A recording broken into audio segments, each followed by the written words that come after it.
when you look at just where the SEC is at right now, it's probably going to require 1 or 0 losses in the SEC to get to the SEC title game.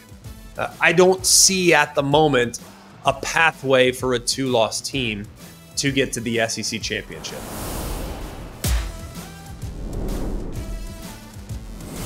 Hello and welcome to Always College Football. Today is Monday, October 28th, and we appreciate you being here. You know that Mondays are like some of our favorite days, and we always look forward to having time after our Sunday rapid reaction to just kind of dive in and to look a little deeper, identify a couple trends, maybe watch the tape back a time or two and figure out why did things happen the way they happened this past weekend, and what does it mean for what's coming up. So there's a lot of takeaways from this past weekend that I think you guys will enjoy. We'll also, it's probably a little overdue, but we haven't really looked at conference races very much. We'll look at a few of those. What's going on in the Southeastern Conference, maybe a couple of situations that could be arising here in the weeks to come. We'll look at the Big 12, which is now kind of a 4-team race to see who's going to be in Dallas for the Big 12 title game. We'll dive into some of the big outcomes of the weekend as well. Some teams that performed beautifully and some teams that left a little to be desired. And maybe we look ahead just a little bit because there are some big games coming up this upcoming weekend that involve top-level teams like Ohio State and Penn State. So let's not put off any additional time. We always ask you, if you could, like the show. If you like what you hear, if you've been with us all season, we know a lot of you guys have. If you've enjoyed what we've done for you so far this year, please go and subscribe to the podcast, leave us a rating on the podcast, and then tell your friends. Those are the only 3 things you have to do. Everything else is a breeze. We don't have big national sponsors and people that support the show. It's just us. There's 5 of us that enjoy college football, so we do the best we can to give you the best possible show. One of us, like Jack, is in charge of social media. Jake edits the show. Kubiak produces, and I talk. And then the other Jack, he hangs out, but he's just a diehard Buckeye fan, so I think he just likes what we talk about. So I'm not sure exactly what he does. But other than that, we love him anyways. That's why he's referred to as the other Jack. And we thank everybody else on the show here at the end. But like I said, like, rate, and subscribe. We always appreciate it. Let's dive in. Our 10 biggest takeaways from week 9 of the college football season. Takeaway number 1. Texas A&M's in a great spot. There's no denying that, but they're just getting started. Okay, Saturday night, A&M and LSU, they've played 8 times in their history when both teams were ranked in the top 25. And do you realize that LSU had won all 8? That's right.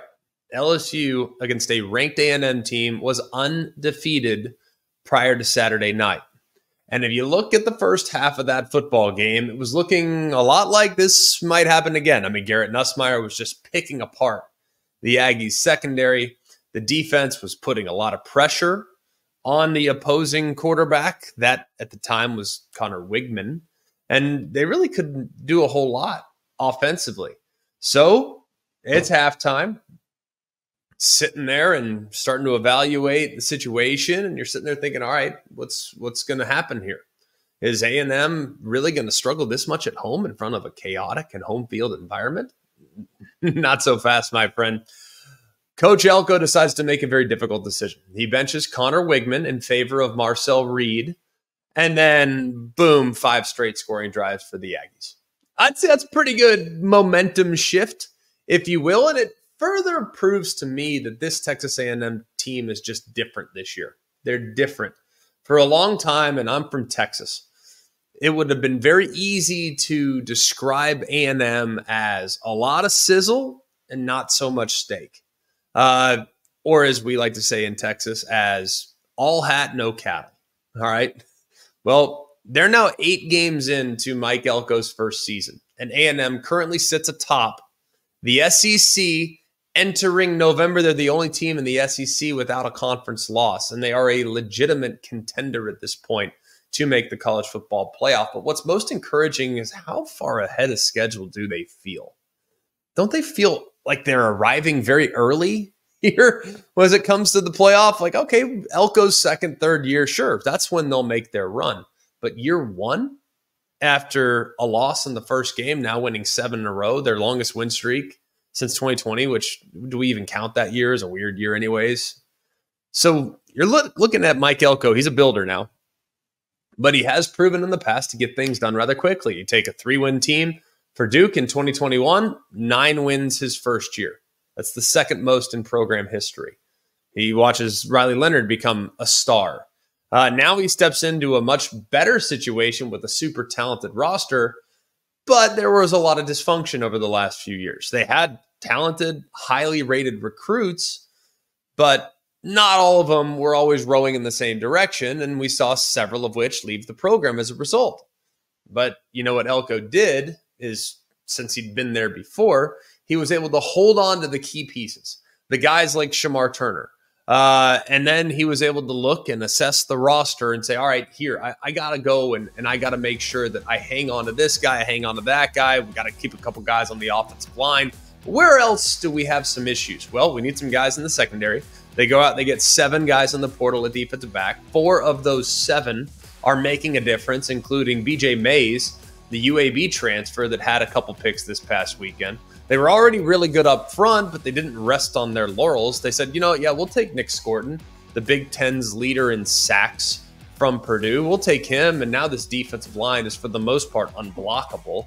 A&M is 5-0 in the SEC, and it hasn't necessarily been smooth sailing. It'd be easy to say, hey, they're 5-0, and it's, you know, they haven't played an outrageously difficult schedule. They've been in kind of cruise control. Y'all, they've had adversity. I mean, Connor Wigman's been super up and down. He's also missed some time. They finally, after his most recent inconsistent performance, they decided to just pull the plug. He was 6 of 18 for 64 and was sacked 4 times in the first half of that football game. So they said, hey, man, this pass rush is a handful. Let's go with the more mobile Marcel Reed. And boom, look at the results.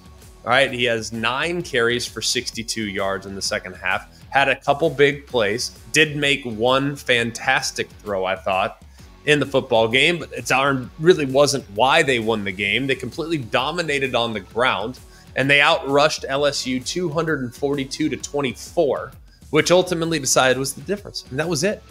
Here's the best part about it. It wasn't like it was a flawless performance. I mean, they got to protect the whole heck of a lot better. I think they need to be more productive in the passing game.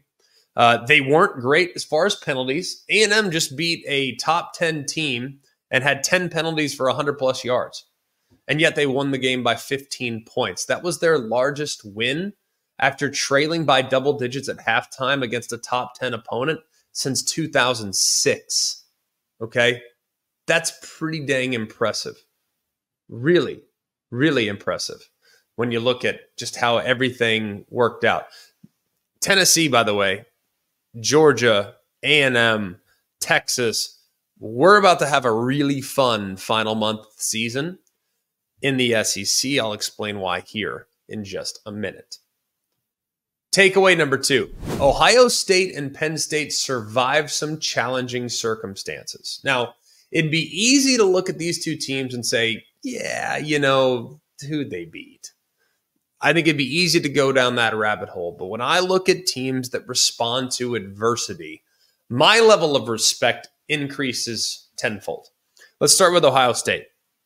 All right. Ohio State, just a few weeks ago, we're looking at them as a team that is going to be able to dominate along the line of scrimmage. They looked like they were starting to hit their stride, looked like Chip Kelly and his arrival and what he's breathed into this offense from a toughness standpoint, from a run game standpoint, it was starting to take hold. Now, fast forward a couple weeks later, and it doesn't appear like that's necessarily the case, right? We watch him just gouge Iowa from start to finish. And then fast forward, and it's like, I'm not even watching the same team. I remember watching the team that just ran for 64 yards, averaged 2.1 yards per carry this past weekend. They averaged less than 0.8 yards per rush before contact. That's their 4th worst mark since 2019. And when you look at the teams they've played where they've averaged worse than that, they're pretty much all named Michigan. They gave up a couple sacks. They gave up 6 pressures. And they never really felt like they had any rhythm offensively, didn't it? When you look at the two backs that they have, in Travion Henderson and Quinshon Judkins, to think that that group would rush for as few yards as they rushed for after watching Nebraska just a week before. Nebraska the week before gave up 200 plus and 5 touchdowns on the ground to Indiana. So I'm sitting there thinking like, all right, Ohio State, man, if Nebraska can get gashed by Indiana, what's Ohio State going to do to them? Well, when you're without your left tackle, you got major problems. Josh Simmons is out for the season. He's not available anymore. Zen Michalski steps in there at the left tackle spot, first career start. He struggled, allowed a sack on the first drive, allowed a sack that led to a fumble. Later in the game, got hurt in the fourth quarter. He was seen on the sideline in crutches. He wasn't the answer anyways. So you move the left guard, Donovan Jackson, to left tackle. You insert Luke Montgomery into the left guard. And now you have a team with a ton of really talented weapons, but we're back to square one with Ohio State. It's the offensive line. It's always been the offensive line. The last handful of years, it's been the offensive line. So we know there's very few concerns about this roster. There's NFL talent. There's pros all over the field. But the problem is the offensive line is a problem. So you know what I compare this Ohio State team to right now? They're like a bunch of sports cars, a bunch of Ferraris. But Ferraris aren't great when you're driving on a dirt road. You know that? Ferraris are not the type of car that you need to be taking on a road with potholes and slopes off the side. Like, you need a big 4x4 dually truck. And right now, some of the games that they're playing here down the stretch might require a truck. And all right now that they have are a bunch of sports cars. That's of concern. But the good news is they have Penn State this weekend. And while Penn State, we've said this for a couple weeks now, they have been a team that does appear to be a little different this year, right? A little bit different this year. They're a team that's capable of handling adversity and bouncing back.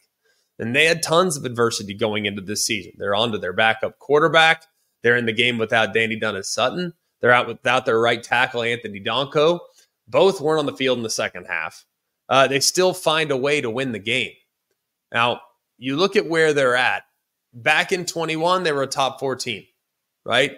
Well, in 21, as a top 4 team, they lost to Iowa because their backup quarterback wasn't prepared. Well, that wasn't the case this weekend. Bo Pribula was thrust into the situation, leads a couple touchdown drives, but you can't expect the offense to click the same type of efficiency when the backup's in the game. You just can't.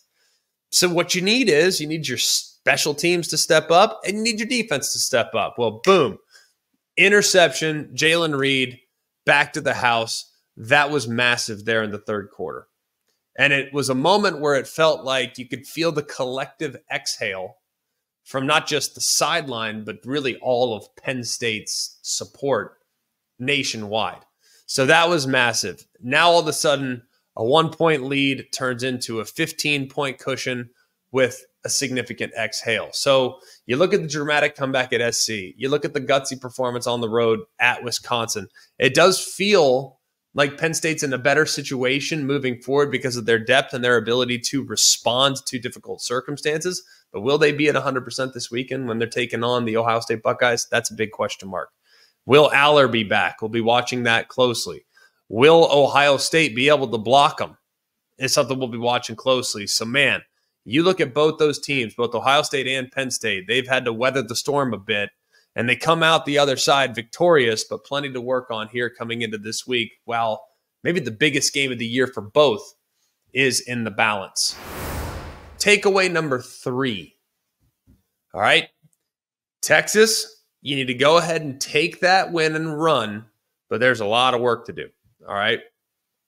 Now, when you look at the final box score, it was 269 yards and 3 turnovers for Vanderbilt. So a lot of people say, oh, Texas is fortunate. If you really watch the game, it never felt like there was a moment where Vanderbilt was going to win the game. Okay, if they recover the onside kick, they would have pulled the rabbit out of the hat. But when you watch the game in substance, it was like, yeah, I don't know. I felt like there was a team that was kind of in full control, and Vanderbilt was opportunistic, like Vanderbilt has a tendency of doing. But 3 picks, Vandy's not winning that football game. It ain't happening. Okay, you look at Quinn Ewers, and this is where a lot of the conversation is going to be centered around, because there are some people that feel like he played great, and there are some people that think he didn't play very well. I probably lie at some point right in the middle. Then you look at the numbers, 27 to 35, 288, a couple of touchdowns, and a couple of tipped passes that ended up in the hands of Vandy defenders. So both those passes, by the way, led to Vandy touchdowns. And if you actually look at Quinn's interception numbers this year, 3 of his 6 interceptions have been on tipped passes. So he does have a sidearm release, and it's worth monitoring for sure. But after the opening pick and the Vandy touchdown, that was early in the game, they're down 7-0. This thing could have felt like Bama 2.0, and it didn't. It could have gotten weird. It really could have. Well, Quinn Ewers and the Texas offense responds right after they get down. 75 yards, game-tying score, Matthew Golden on the outcut. That was massive. All right, and then they get the ball again. They go right down the field again, really good shape. DeAndre Moore, 27-yard touchdown.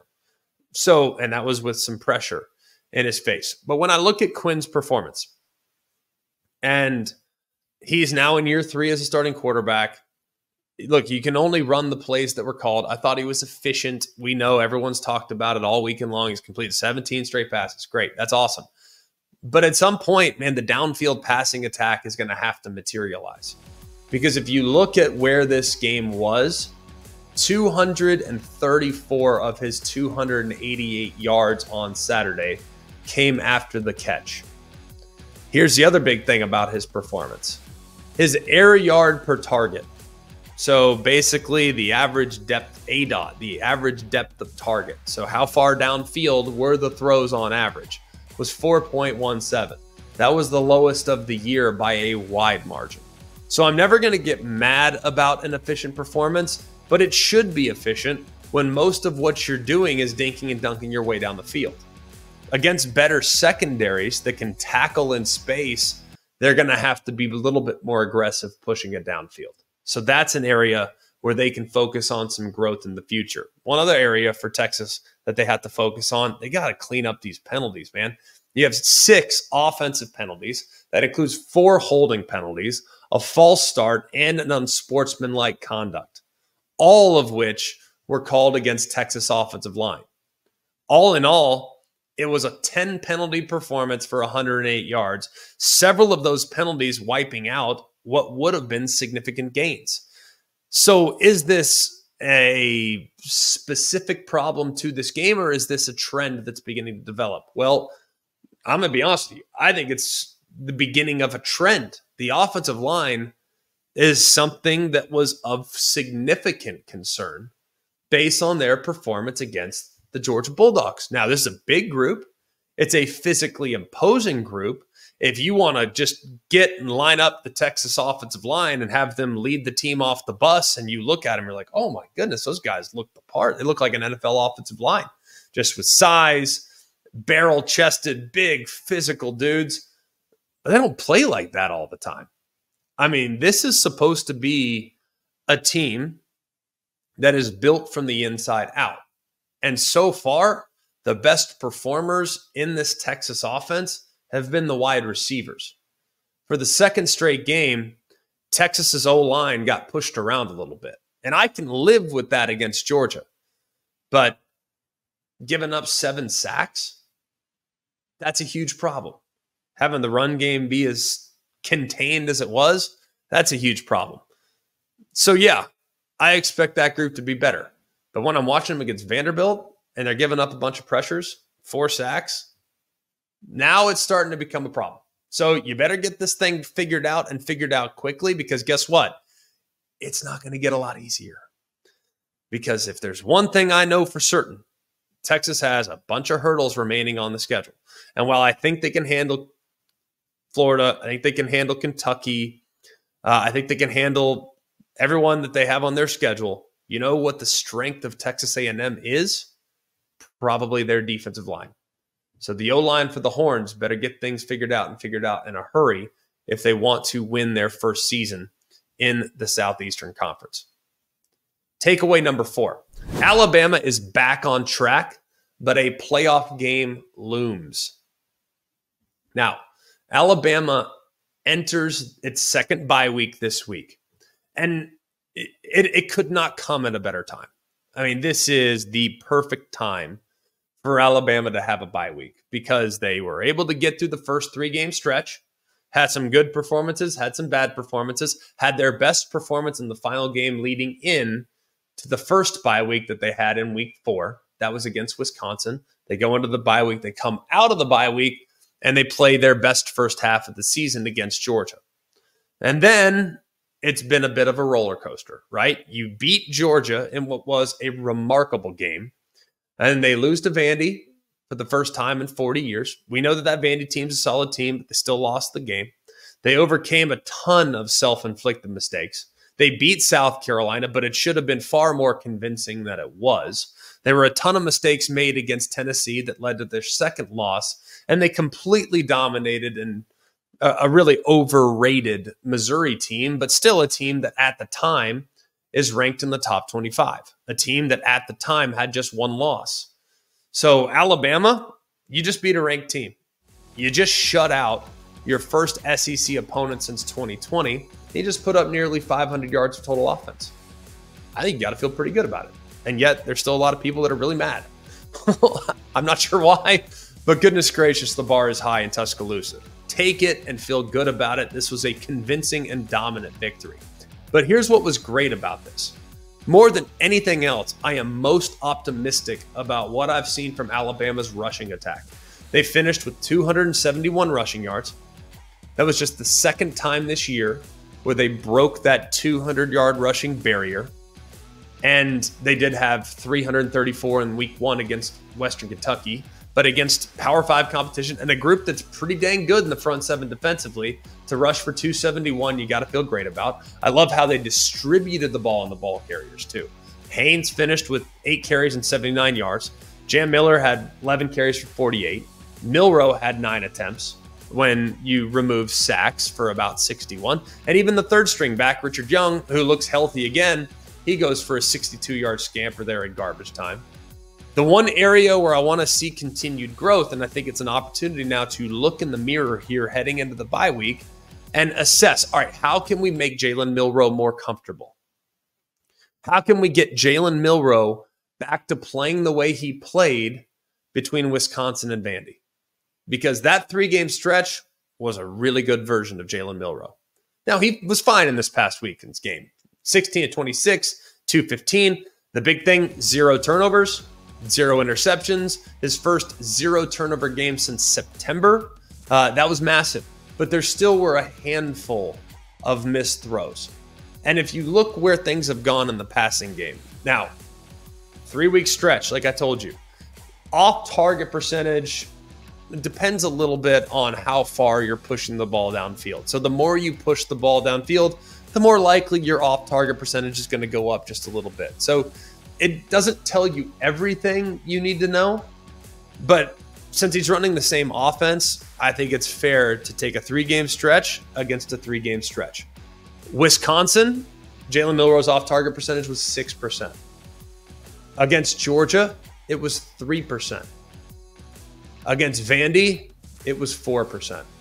Y'all, those 3 games, and I know he lost, and Alabama lost against Vanderbilt, but like he was on the mark throwing the football. Very accurate in those 3 performances. 6, 3, and 4 respectively in game 3, 4, and 5. But the last 3 in games 6, 7, and 8, it hasn't been nearly as good from an accuracy standpoint. 14% off target against South Carolina, 19% off target against Tennessee, and 19% off target against Missouri.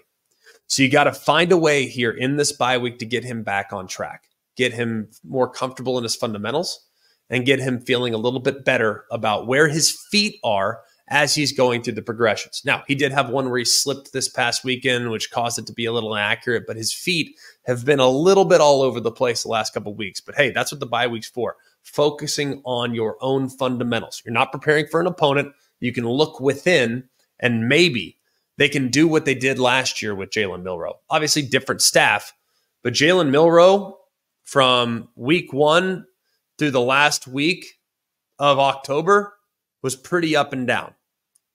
But from the LSU game on, that was after the bye week, from the LSU game on, that 4 or 5 game stretch from LSU to Georgia, he played as well as anybody in college football. So if history is any indicator, Jalen Milroe will come out of this bye week playing really high-level football. The one other thing I want to bring attention to in this game, a lot of people have said, well, Kalen DeBoer, he's not a guy that's going to get in people's faces. That is just completely inaccurate, okay? And all I have to do is point to one example. Kalen DeBoer called a timeout late in the game to preserve a shutout, which was massive. They have a sideline just go absolutely berserk after they stop Missouri on the 4th and goal. And then a little later in the game, the second string offense is on the field. Looks like they're getting ready to run the clock. Well, DeBoer saw something from one of his offensive linemen that he didn't love, and he absolutely wore him out during a timeout. So that, I think, is also something that people need to make note of. Like, Kalen DeBoer is coaching hard. Just because he's got a little bit more of approachable demeanor in the press conferences doesn't mean he's not a guy that will absolutely get after you, both on the field and behind closed doors. So, Bama, great performance. Feel great about it. Hope get a little more consistent from the passing game, but their best football, I think, could be in front of them if they can come out of the bye week breathing some fire. Takeaway number 5. The SEC championship race is starting to take shape. Now, I think when you look at just where the SEC is at right now, it's probably going to require 1 or 0 losses in the SEC to get to the SEC title game. I don't see at the moment a pathway for a 2-loss team to get to the SEC championship. Is it possible? Sure. But the percentages are really, really slim.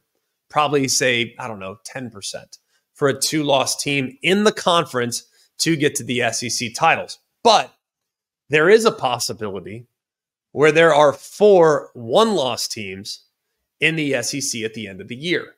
You have Texas, which has 1 loss, but still play A&M. You have A&M, who's currently undefeated, but still play Texas. And you have LSU, which has 1 loss in the conference, but they have Bama coming to them, and the rest of their schedule is pretty manageable. And then finally, Georgia and Tennessee play each other. Georgia has 1 loss. Tennessee has 1 loss. The winner of that game would have 1 loss. So there's a possibility that 4 teams in the SEC have 1 loss at the end of the year. We'll start with the favorites and kind of go through in order. Georgia right now is the favorite. They are 2-1 in Vegas. They currently have 1 loss in the conference. They have the head-to-head tiebreaker against Texas, but ESPN only has them with a 33% chance to make the SEC championship game. That is the 4th best percentage chance to make the title. That's crazy. They're the favorite in Vegas, but according to analytics, they have the 4th best chance. They host 1-loss Tennessee in a couple weeks. That's enormous. But they're also at Ole Miss on November 9th, which is an enormous game. They have to run the table, I think. Like I told you, I don't think there's a 2-loss team that's getting in. They have to run the table. And if they don't, they're probably not making the SEC title game. Do you think they can? Do you think they will? Something really interesting, but few teams have a tougher stretch run than Georgia with a game against Tennessee and a game at Ole Miss. Let's go to Texas. They are also co-favorites alongside Georgia with 2-1. They have 1 loss in the SEC. That comes to Georgia, so they don't have the tiebreaker against the Dogs, but they do control their own destiny. They are at A&M at the end of the year, so if they can somehow win that game, that means they'll hold the tiebreaker over the Aggies. They should handle Florida. They should handle Kentucky. Both those games are at home. But here's the game that nobody's talking about. That's the road trip to Arkansas here in a couple weeks. And Texas needs to be super, super careful in that game. Because I think they can beat A&M. I think they can beat Georgia. They can beat A&M. I think they can beat Florida. I think they can beat Kentucky. But winning at Arkansas, don't sleep on the Hogs. As of right now, analytics says they have a 52% chance to make it to the SEC championship game. Let's go to A&M, who currently stands alone at the top of the conference at 5-0. But they have the third best odds to win the conference at 4-1. Now, they own the tiebreaker currently against LSU, but they have a really tricky stretch here down in the final weeks of the season, because I think they go to two hostile, and I'm talking hostile environments that will not be easy places to get wins. They have to road trip to South Carolina this weekend.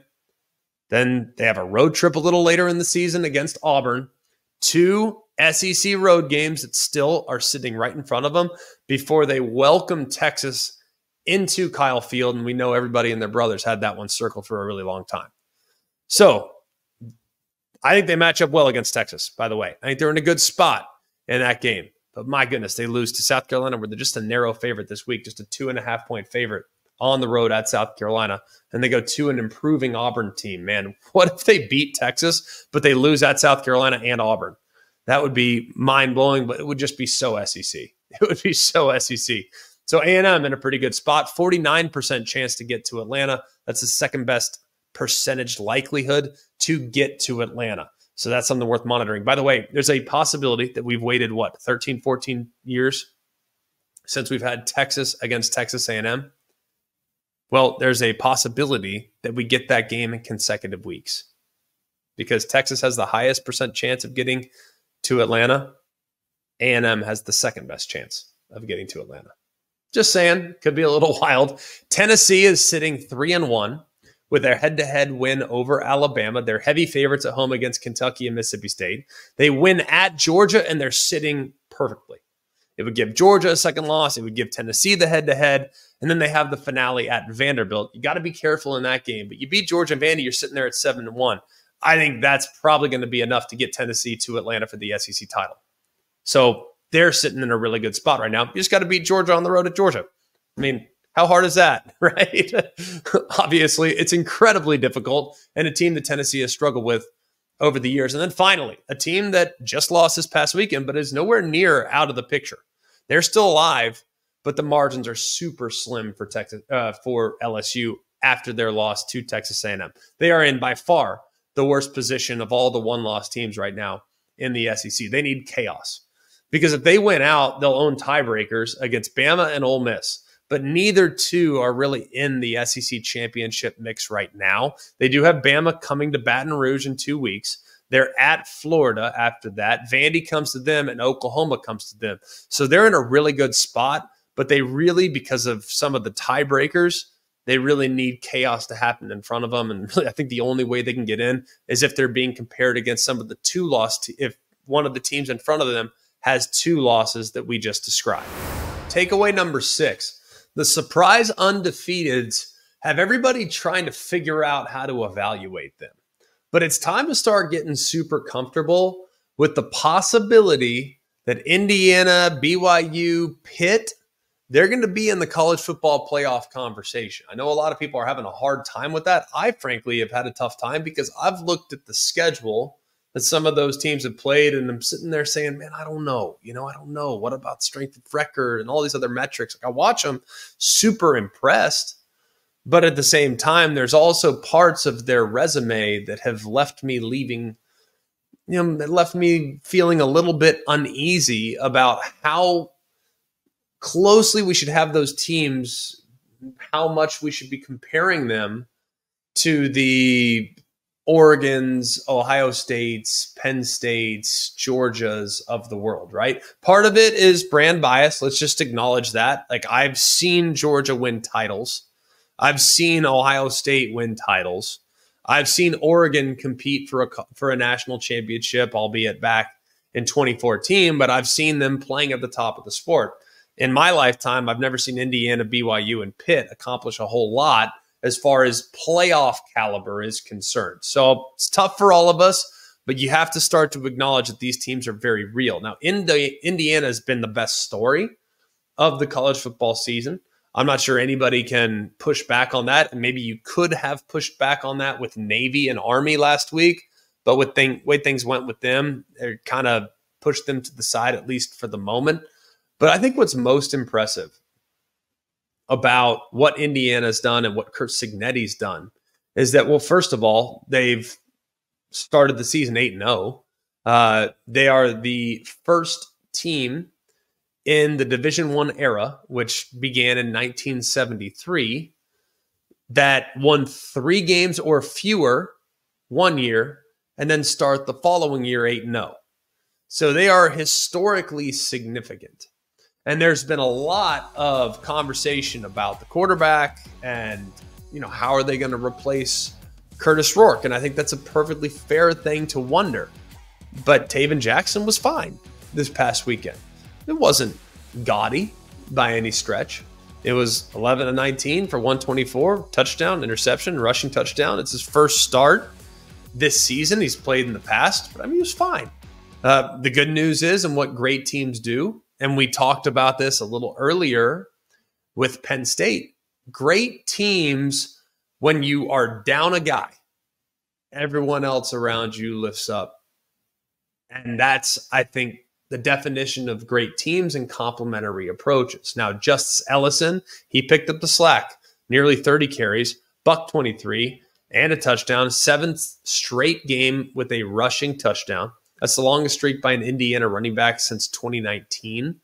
So he's doing his part. The defense was outstanding. It was, however, the first time they were outgained this whole season, but still a convincing victory because of the positions that the defense put them in throughout the game. What about BYU? They just keep rolling along, right? For some reason, they go to Orlando, they're underdogs, but they continue to find a way. Retzlaff has another rock-solid performance. They're able to run the ball pretty well. The defense looked a little bit more like the defense that we came to expect prior to the Oklahoma State game. And I think they beat UCF in a way that it just felt more convincing than even the final score would indicate. 37-24 was the final, but it felt dominant. It felt more dominant than that. BYU, ironically enough, if we're unsure, well, Vegas is more unsure. This is the second team to start 8-0, despite being underdogs in 4 of their first 8 games since 1990. So 35 years. 35 years. There's only been one other team to start 8-0 and to be an underdog heading into half those games. That team was 2002 Notre Dame. Pretty wild to think that Notre Dame in 2002 and BYU, they punched up those years, man. But BYU in a really, really good spot. But there are flaws. There's no denying. There are some flaws, and we will talk about the Big 12 race here in just a moment. And then finally, Pitt. Now, Pitt is last but not least, I can promise you, but they played the longest to go. I mean, they might as well have played a month ago. It felt like that game against Syracuse. But how do you feel about 3 pick sixes all in the first half?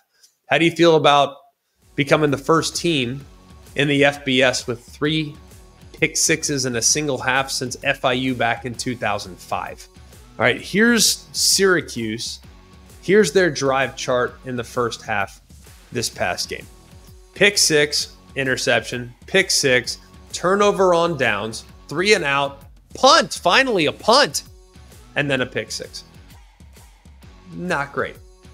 Not great whatsoever. So it was a convincing victory and a dominant victory.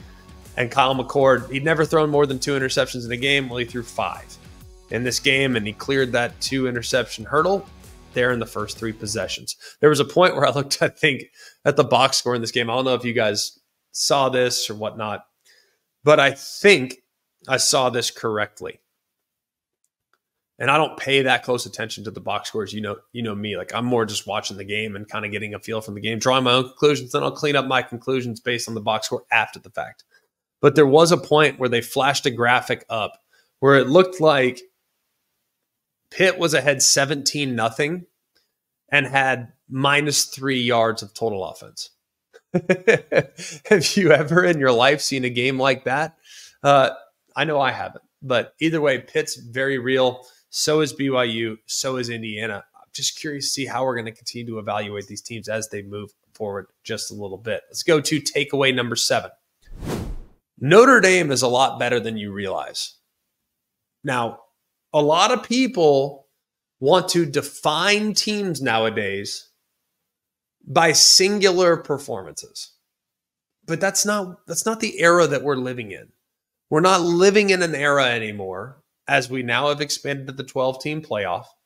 And even really when we played in the 4-team playoff, we're not living in an era where perfection is necessary to win a championship. It's not. Like, you have the opportunity to improve as the season goes along. You have the opportunity to make mistakes and yet still be in a position to contend for a championship. Like, everybody right now is having a really hard time evaluating Notre Dame. I get that. I watched the NIU game. I saw them get pushed around in the NIU game, and it was a difficult game to unsee when it comes to evaluating who Notre Dame is and what Notre Dame can be. But since that game, you almost have to just remove it and just evaluate the response. Okay? Evaluate how they have responded to that poor performance. There's a reason why when they went into the portal and they evaluated everybody and they said, you know what, yeah, Riley Leonard, we'll take him. Want to know why? Because he was the most difficult quarterback that we had to defend last year. That was what Marcus Freeman said. Said we had a hard time defending Riley Leonard when he was at Duke. So if you can't beat him, we'll take him. They do. They go out and get him. And while he did not look comfortable in the season, okay, played okay against Texas A&M, did not play well, had a couple interceptions against Northern Illinois. But you look at how he's played down the stretch, and he's been a whole lot better. Now, the stats are never going to be eye-popping throwing the football. That's just not where he is. It's not who he is. And his personnel and their offensive identity is not going to lend to 400-yard passing games. Or at least, if you're Notre Dame, you hope it's not, because that means that Jeremiah Love and Jadarian Price are not getting the touches that they need and deserve. So the traditional passing stats aren't going to just blow you away. He was 13-21 for 178 this past weekend. But you got to take everything else into account. How often did he look downfield, not like what he saw, and took off? I mean, he ran the ball 10 times for 83 yards. He also was really patient in this game. Navy does a good job of confusing opposing quarterbacks, which is why they've intercepted 10 passes this year. He wouldn't take the bait. He didn't like it. He ran it. He didn't like it initially. He'd wait. He'd allow it to uncover, and he'd deliver the ball accurately. I think he looked a lot more like the 2022 version of Riley Leonard. And remember, it's understandable that it's maybe taken a little time to get to this point. He was banged up all of last season. He missed most of the offseason due to multiple ankle injuries, ankle surgeries. He also had a toe surgery. So I think you're starting to look like the guy that we got a couple years ago when he was one of the better quarterbacks in the country that no one really talked about. So his best football is probably coming. And guess what? You still have to account for their talented tandem of running backs and an offensive line that is still young and growing and improving. I mean, Jeremiah Love, Jadarian Price, even Keedron Young are guys that are going to be able to pound you in the football, pound you all the time. Now, if there's an Achilles heel there for Notre Dame, it's the deep ball passing attack. And that has not been an area of strength for Riley Leonard dating back to his time at Duke. Well, I thought in the game, in a very windy environment at MetLife Stadium in Rutherford, New Jersey, he threw the ball pretty well in the downfields. He hit Bo Collins for a deep ball. First drive of the game, hit Jaden Greathouse in the slot against blitz coverage for a big play. So maybe the deep ball is coming. And when it arrives, this offense will be insanely difficult to defend. We know they can play great defense. That's never been a problem. I expect that to continue. But the offense is starting to take the strides that would have you thinking that they can maybe be a contender when the playoff arrives here in a few weeks. Takeaway number 8. The Big 12 should be a one-bid league, but man, it sure is exciting. You know, it sure is exciting. Now, BYU is pretty much a lock at this point to get to the conference championship game. They have an 83% chance of getting there. They have the head-to-head currently over Kansas State, and the rest of their schedule is pretty manageable. They have multiple games against teams that are currently in the cellar. They're at Utah in a couple weeks. Utah's 1-4. They got Kansas on the 16th of November. They're 1-4. I mean, they got a couple of games, and they might be able to lose one, maybe even two games, and still get to the conference championship game. So I think BYU is pretty much a lock at this point. But who are they going to be playing against? That's what I'm trying to figure out. I think it comes down to three teams. Three teams right now to figure out who is going to be facing the BYU Cougars there in Dallas for the Big 12 title game and for a college football playoff spot. We'll start at the top at the moment. Iowa State, they have the best chance among the other three to get to the conference championship game. About a 55% chance based on analytics to get there. Two of their remaining 5 games are on the road, but those 2 games on the road are against bottom dwellers in the Big 12. At Kansas, at Utah, those 2 teams combined to be just 2-8 right now in the Big 12. They also host Kansas State at the end of the year, so they have a chance to get that tiebreaker at home. So that could be potentially significant. Kansas State would be next up. They currently have a 39% chance to get to the Big 12 title game.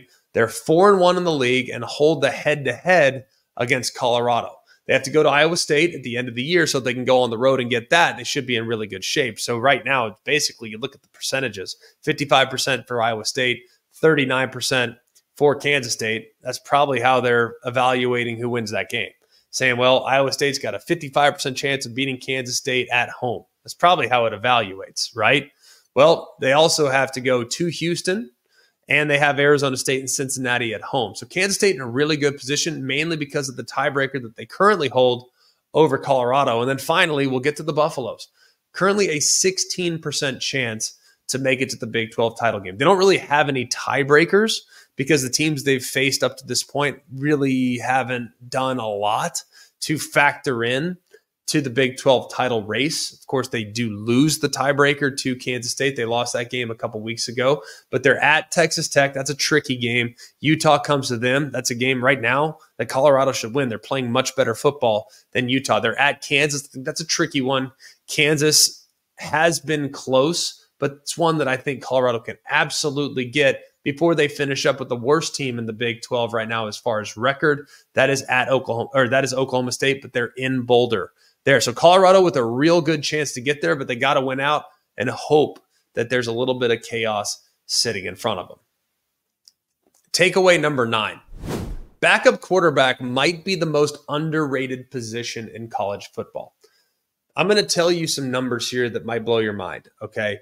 Backup quarterback, because we always talk about starter and what the starter can do and the importance of the quarterback position. Do you realize right now that 48% of FBS teams have started multiple quarterbacks this season? 64 out of 134 teams in the FBS have had at least 2 guys. Some have had 3. Michigan. Some have had 4. So it's crazy to think about.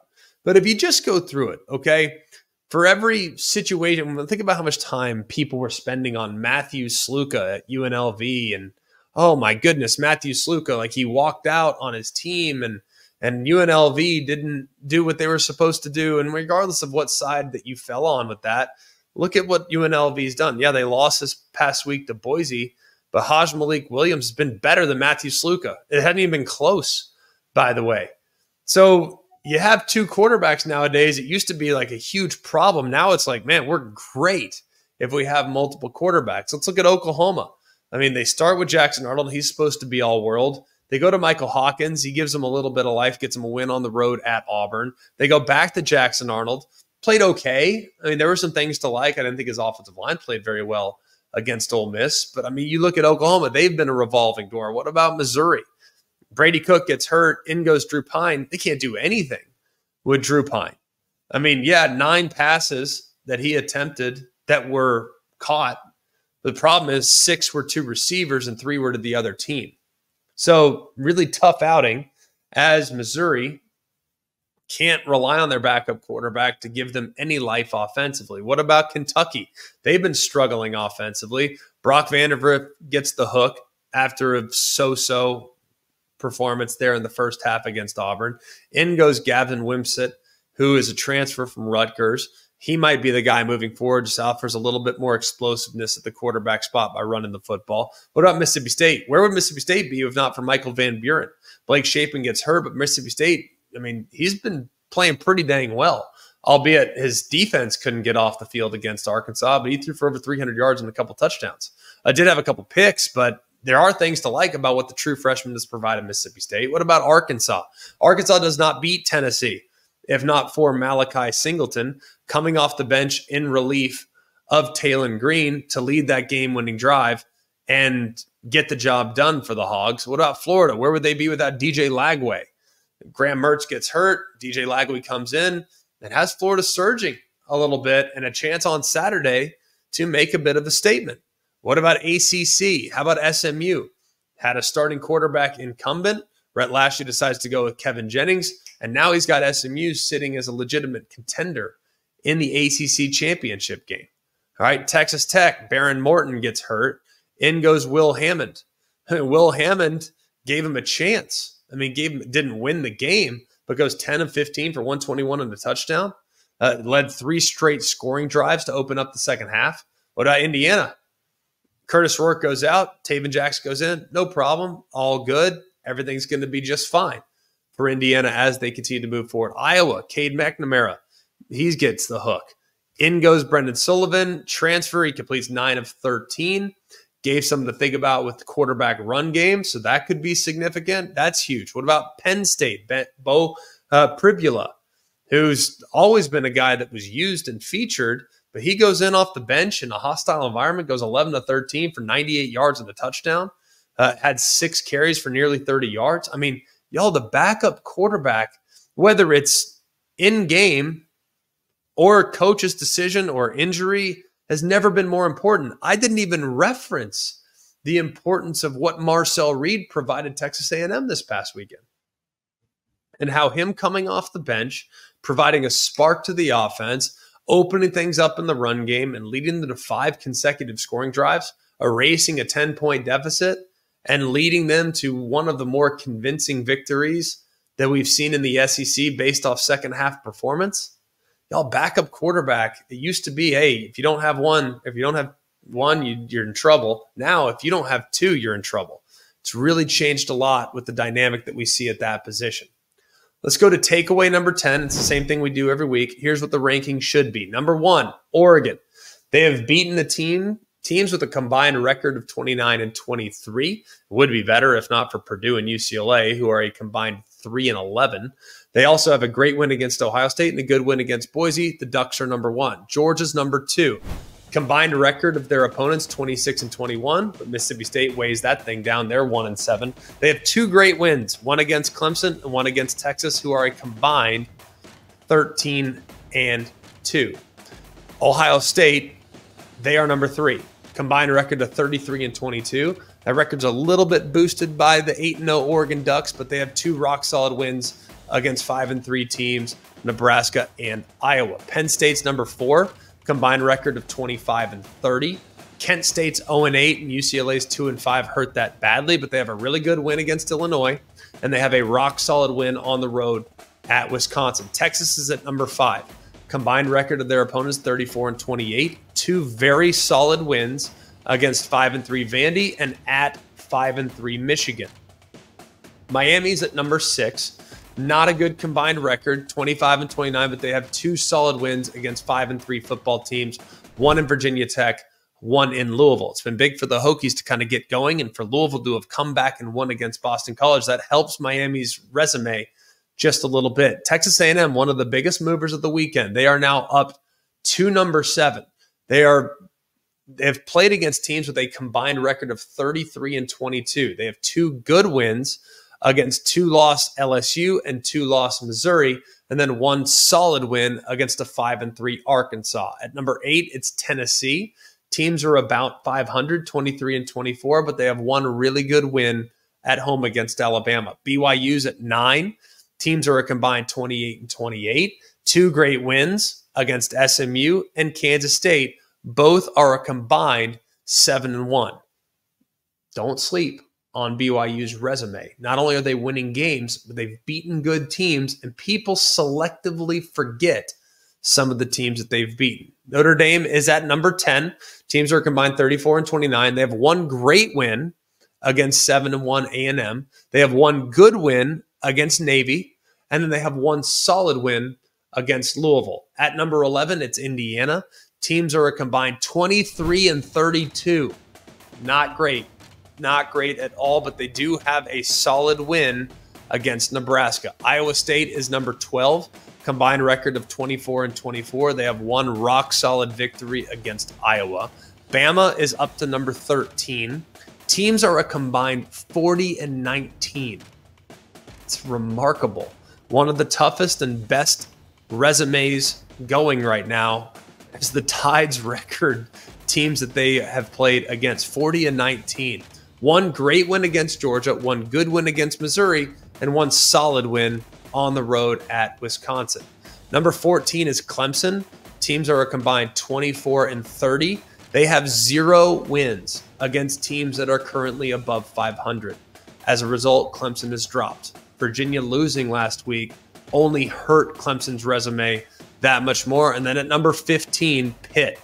Teams are a combined 22-25, and they have 2 rock-solid wins against Syracuse, who's 5-3, and against Cincinnati, who is also 5-3. That'll do it for us here at Always College Football. I encourage all of you to like, rate, and subscribe to the show wherever you get your show. We appreciate those of you that have told your friends. Follow us on our social media at Always CFB, and remember to go, if you're on the YouTube channel, to subscribe to the ESPN College Football YouTube page. For all of us here at ACF, from Mark, Jake, Jack, the other Jack, I'm Greg. We hope you have an amazing day, and remember, it's always college football. Hey guys, it's Greg McElroy. Thanks for watching Always College Football. Make sure you like, rate, and subscribe to ESPN's YouTube channel and wherever you listen to your podcasts.